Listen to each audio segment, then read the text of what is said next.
Hi, everyone. Welcome to a special edition of Mini Scroll today. You guys know whenever I get a chance to interview a Bravo celebrity, I cannot say no. I am addicted to Bravo and reality TV. And today I'm so excited because I got a chance to interview Zack Wickham from The Valley. Yes, The Valley. He was so much fun. He was so off the cuff. It was one of the best times I think I've had, especially on a Zoom interview. Sometimes those can be awkward, but it was honestly the best. He was really warm and inviting, and I just had a great time chatting with him. So, for all the Bravo fans, I hope you enjoy this episode, and there will be a regular episode of Mini Scroll for you guys tomorrow. Okay, well, thank you so much for chatting with me today. First, I did want to say that you are having such a good season. The fandom is loving you. People all over Reddit have been calling you like the breakout star, saying that you're the voice of reason. Can you tell me what that feedback has been like? I mean, let's be real. When you're constantly praised, like who doesn't love that? But I do feel like it's validating to know that, like, oh, I'm living my true self, my authentic self, which I hate that word because you should just be authentic without having to say you're authentic. But in the context of this question, I'm just myself, and to get feedback that people like me, or like that they respond well, or that they are inspired by me, or whatever. I'm glad that I can bring some joy to people's lives. Yeah, I feel like people really respect you this season, especially how you've been supporting Brittany through all the Jax stuff. And we've seen, a lot of concerning behavior from Jax, and you've had some amazing one liners directed towards him. What's your experience been supporting Brittany? Like, what's your take on all of this? I mean, here's the thing is Brittany and we go back to, college. So the number one thing that I'm always most concerned, and like my friends are my family. I'm an only child. So when I grew up, I had friends that then became my brothers and sisters. That is what I consider family. So any of my friends, I think people maybe didn't understand that prior to just how, or like why I'm so loyal, or why it matters so much to me. It's because it's different to me. That is my family. And here's the thing I want everybody to know. I've supported Jax and Brittany together back in the day, and kind of was an apologist for a little while to try to help their relationship, or did what I thought was the right thing to get him better in different time periods. But the thing that everybody's going to always know about me is I'm always going to stand up for what I think is right. And even if Brittany didn't like what I was going to say now, I was going to say it. Like, I was the first person to say the D word to her. I was the first person to say, you need a divorce. Oh my God. Well, honestly, you are a good friend for that because sometimes people just need to hear the truth. Speaking of friends, on Watch What Happens Live, Tom Schwartz was asked if he thinks Jax has changed, and he said no. Have you asking me, has he changed or is he cured? Yeah. No, he's Do you not. think has he changed? I don't think he has yet. What's your take on that? The proof is in the pudding.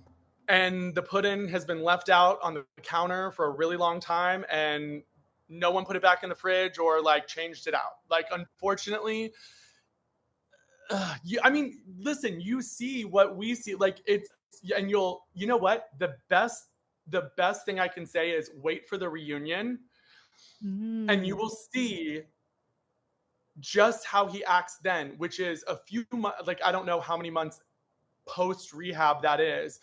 And you'll see the rest of the season.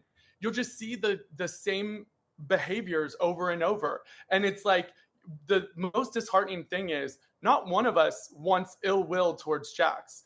We all want the best for him. Me confronting him in the kitchen last night. Well, then walk. There's the door. There's the front door. I'm going to talk to Brittany and then I'm going to go. Well, Brittany doesn't want to talk to you. That's none of your business. It's my business. He didn't want to hear those truths. Those were all truths, and he didn't want to hear it. And he's deflecting back to me. He's like, oh, well, you drank. And I'm like, yeah, I do. And I go to therapy. And what? Okay, we're not going to do this. Let's go back to you and what you're not going to talk about. And then he wants to say like, oh, it's not my place.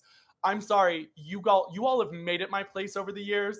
And it's probably more my place than even yours at this point. You'll just see I have not seen the change that I've seen from him in the past. I'm no longer holding my breath for that. Yeah, fair enough. And I loved when he was like, it's my show. And you're like, well, it wasn't for the past 30 days.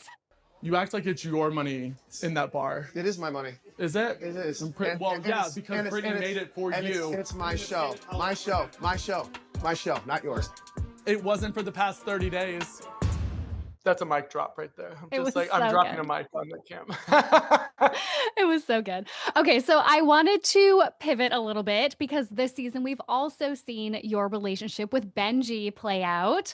Are you guys still together? It seems like you are. Yeah, we are. What's so crazy is we started talking basically right at the end of filming season 1. So before the show had even aired, he didn't even know I was on a show. Like, he's an optometrist, so he's like not in this world whatsoever. Yeah, and it's just like, and I think we're about to hit 2 years and you're just meeting him. So it's kind of funny how like timing works in this world. But yeah, like we're still together, we're still trucking along, and still dealing with the same issues we were before, like, you know, the like getting him a work visa the proper way, you know, just doing it all, and now it's like even more relevant than ever.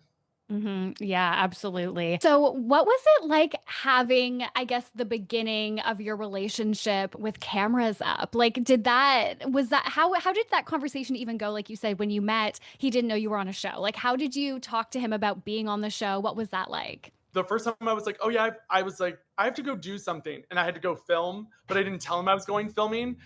And so then I was like, well, I guess I should tell him I like went to. So I was like, well, I just went and filmed something. He goes, oh, like, do you have OnlyFans? And I'm like, no. I mean, like, thank you for thinking I could have an OnlyFans and people would subscribe, but no, it's not OnlyFans.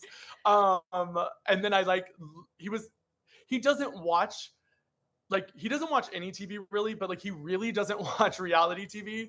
So he didn't even really understand the concept of it. He was like, oh, cool. I think he was thinking more of like a game show maybe, or he didn't really understand it. And then the show comes out and he's like, oh, this is much different. And then when he finally comes and stays for the summer, when he's first on camera, I kind of threw him to the wolves. I'm not gonna lie. I feel bad, but I did.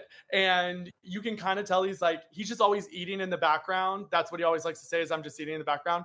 But it's so funny because I think because he didn't care about the cameras, he's almost more natural because he could care less that that's happening. So it kind of was almost like an easy transition into it. Nice. So you feel like it's been a pretty good experience so far having your relationship on the show. Yeah. I feel like it's a good experience, and I feel like it hasn't really, ask me after next season. That's that's really the tell all is, 2 seasons under the belt. Yeah, fair enough. So I'm interested how you respond to some of the criticisms around the Valley. Obviously, there's a lot of discussion now online about how it feels like too dark watching some of these dynamics play out. How do you respond to that? Well, number one, life is dark sometimes and life is light sometimes. And I think the really crazy thing that you get with our show that you don't get with any others is nothing is left under the rug. We talk about it, and openly. And I don't think a lot of other shows do that. And so it can come off as dark when really we're dealing with some dark things. But when you push through that darkness, you're going to get to the light. Like, there is a ton of light in the show. It's just we haven't gotten there yet because we had to deal with a lot of stuff. And I really hope that people stick around. And even though it's dark, like, it's more real than anything you're probably going to see. Yeah, and you are a light point in the show for sure. My last question for you, is there anything that you feel like fans are missing the mark on this season so far? Fans are the most intuitive, whether they see, even if they don't see the full picture on screen or whatever, they already clocked it. They know, they're not stupid. Fans are like, I'm actually like impressed with fans and how spot on they can be. So no, I really don't think that they're missing anything. I think they know what they're doing. They do their research. Yeah, well, it's coming off such an iconic series, right? So, of course, like these people have been in the trenches with you guys for like 10 plus years. They will pull things from forever ago. It is kind of crazy sometimes, but no, I think fans, they know what's going on and they see it. And luckily, our show isn't trying to hide anything either. So, I think they're just following the story exactly how it is. Yeah, absolutely. Well, thank you so much, Zach. This was awesome. Yeah, thank you so much for having me. Thank you again to Zach. Thank you to Hey You for making this interview possible. Please rate, review, and subscribe. I love you guys, and I will talk to you guys tomorrow for an episode of Mini Scroll. Bye.